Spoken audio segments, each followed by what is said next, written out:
Welcome, everyone. My name is Drew Coleman, and I'm a financial advisor with the Next Level Planning Group. Welcome to our second series in the new 10 for 10 series. This new series is based upon the idea that less is more. In the past, we've done longer format videos, typically spanning from 30 to 60 minutes, covering a variety of topics. But in the 10 for 10 series, we want to cover one topic, do a deeper dive, and in each one of those sessions, we're going to spend about 10 minutes diving into that topic. Today is a new topic called interest rates are up and my bonds are down. This topic really speaks to what happened last year in the bond market. Now, before we get started in today's topic, I've got a few disclosure slides to share with you. Here they are. So let's make sure that we're on the same page. Like, what is a bond? We're talking about, we saw what happened last year with bond prices declining, but let's start with the basics. A bond is, in essence, a loan with agreed upon repayment terms. Bonds can take many shapes and sizes. Many bonds are issued by governments and corporations. On the spectrum of investment risk, investment grade bonds, which are high quality bonds, are on the low end of the spectrum. Investment grade bonds are issued by companies and governments, and it is viewed that there's a very high probability that not only will you receive your interest payments, but you'll also get the return of your principal. On the other end of the spectrum are high yield bonds. These are a completely different animal. There's more risk associated with them. There's a greater chance you may not receive your interest payments. You may not receive the return of your principal. But today's conversation is going to focus on high quality investment grade bonds. So how have these bonds done? How has it been as an investor to invest in high quality bonds? Let's take a look at the Bloomberg US Aggregate Bond Index. This is an index of high quality bonds. It's much like the S&P 500 index, but instead of for stocks and US large cap stocks, it's for high quality US bonds. And what we see is from 1976 to 2021, a total of 46 years, there were only 4 years of negative performance. And when there was negative performance, in the worst case, it was down 3%. Not so bad. 46 years seems like a pretty large body of evidence that high quality bonds can be a place for investors to put money. Pretty few bad outcomes. And when a bad outcome happens, the market's down 3%. Not so bad. But then 2022 came along. And what we saw was a 13% decline in the bond market.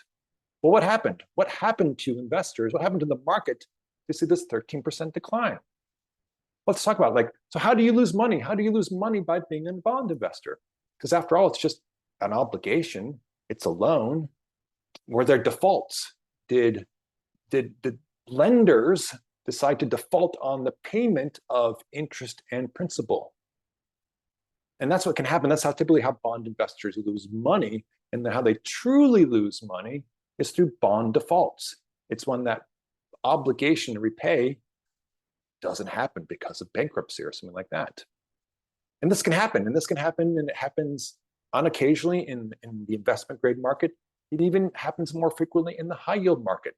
But there is a solution for investors when this happens. If there are bond defaults, you are always able to take the company to bankruptcy court, force them to sell assets, force them to repay you, and you might experience a return of capital, perhaps even a return of all of your capital. But this is now what happened to the massive decline in the bond market in 2022. In fact, something else happened to cause all that red ink. I think the way to look at this is by looking at two different bonds and the way that they perform in different interest rate environments. Let's start with bond number one. Bond number one is a very vanilla bond. It's a very basic bond in this example. It's a 10-year bond yielding 2%. Picture this bond as the bond that was being issued before the run-up in interest rates in 2022.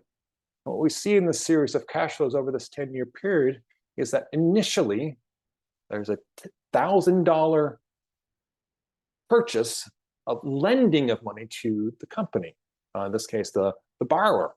And then that borrower provides annual payments of $20. And then in year 10, you get a return of your principal plus that final $20 payment. So what you're seeing here is is a total package of cash flows of $200, basically driven by the interest payment, because the payment at the end and the return of principal at the end, sorry, the payment at the beginning and the return of principal at the end really nets out at the end. Now let's fast forward to bond number 2. This is the example of what happens after rates have risen. And now 4% becomes the new prevailing interest rate. So this is a 10-year bond, also a very vanilla bond, but it's offering 4% instead. And much like the cash flow picture for bond number 1, what we're seeing is there's an initial outlay of $1,000. That's the lending of $1,000.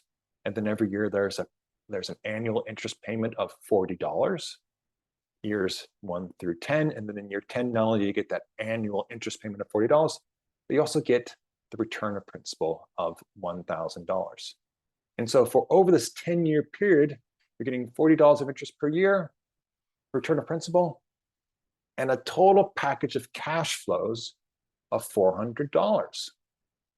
Looks pretty good, right? In that 4% environment, the total package of cash flows is $400. Well, how does this make bond number 1 look? Bond number 1 is still going to do what it's supposed to do. It's still going to pay $20 per year. It's going to deliver as promised. But how does it make it look? Bond number 1 looks pretty underwhelming. Who in their right mind would want to purchase bond number 1 when instead they can purchase bond number 2? Bond number 2 costs the same amount of money. It's $1,000 to buy it, but now you're going to get $40 per year instead of $20 per year. But there has to be a repricing. In order for bond number 1 to be attractive in the marketplace, in order for anyone to even consider purchasing bond number 1 if you want to sell it, there has to be a repricing. And that's what transpired in 2022 was a repricing of all the bonds. And that repricing is known as mark to market.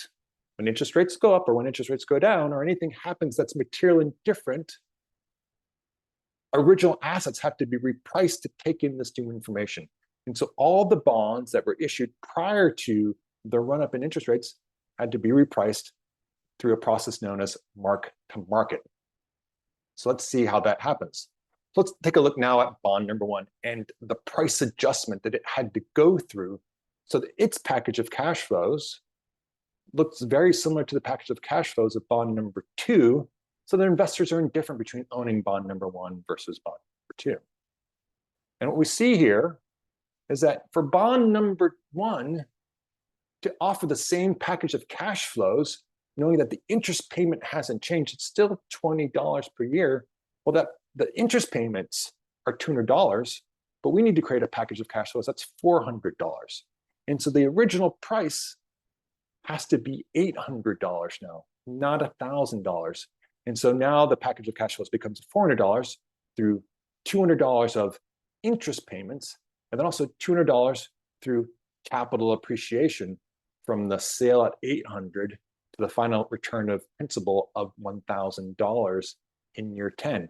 And this mark to market in bond number 1 is what transpired in 2022. Bonds are remarked to adjust this new information of rising rates so that investors were indifferent between buying bond number 1 or bond number 2. The package of cash flows would be the same. And this is that basic premise that you've seen. When interest rates go down, bond prices go up. And when interest rates go up, bond prices go down. That's what happened in 2022. Now, all is not lost. Bond number 1, remember bond number 1 still is going to do as promised. It's going to pay $20 per year. It's going to deliver as promised. But something interesting happens through time.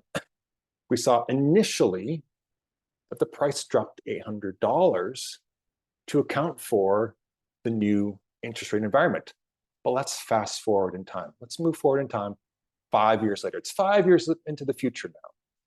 And let's look at bond number 2.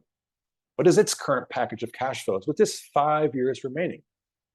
It's just $40 per year. That's a total package of cash flows of $200, not $400. And that's just because of the evolution of time. This bond has already paid out $200. The remaining package of cash flows for this bond now is just $200. So now we have to continue to look at bond number 1. And how does the repricing, the mark to market of bond number one, how does that look 5 years later? Let's go back to bond number one. Remember, those interest payments were still $20 per year. That's $100 of interest payments. But now the current price of bond number one is $900, not $800, because now we've got a difference of $900 and the $1,000 return of principal. That's $100 plus the interest payments for 5 years. That's $100. That's $200 of payments to be equivalent to the same package of cash flows as the bond number two. So what we're seeing here is the accrual, the return, the recapture of principal in bonds that have experienced losses. And so losses that happened in 2022 because of rising rates happened immediately to reflect the new information, reflect the fact that rates went up. But that loss isn't permanent. If you continue to own that bond, that capital will be recaptured, and slowly you'll get back to where you were before. If we look at this bond in year number 9, it wouldn't sell for $900 like year number 6. It will sell for $980. That $980 reflects the difference between, that would be $20 of capital appreciation from $980 to $1,000, plus one more year of interest payment. That's another $20. That's $40 as a package of cash flows, which would be equivalent to bond number 2's 1 year cash flow of $40. So, will you lose money on your 2% bond even after interest rates rise and you hold the bond to maturity? No. If you hold the bond to maturity, it doesn't change the obligations of the lender. The lender still has to pay you 2%. You'll see the return of that capital through time, through the natural recapture of that capital as that package of cash flows, and the time of it gets shorter and shorter and shorter. And so, what are the lessons for bond investors? Well, true bond losses occur through defaults and the failure of repayment. This is, of course, assuming that there is no early sale, which could result in a loss, and that the bond is held to maturity. Bond prices decline from rising rates, but they're recovered through the passage of time. And lastly, bond prices can go down, yet the obligations of lenders remain constant. Well, thank you. I hope you found this to be informative. I hope you learned a lot. Stay tuned. We will have more sessions coming up soon. We'll have sessions 3 through 10 coming out later this year. Thanks so much. Bye.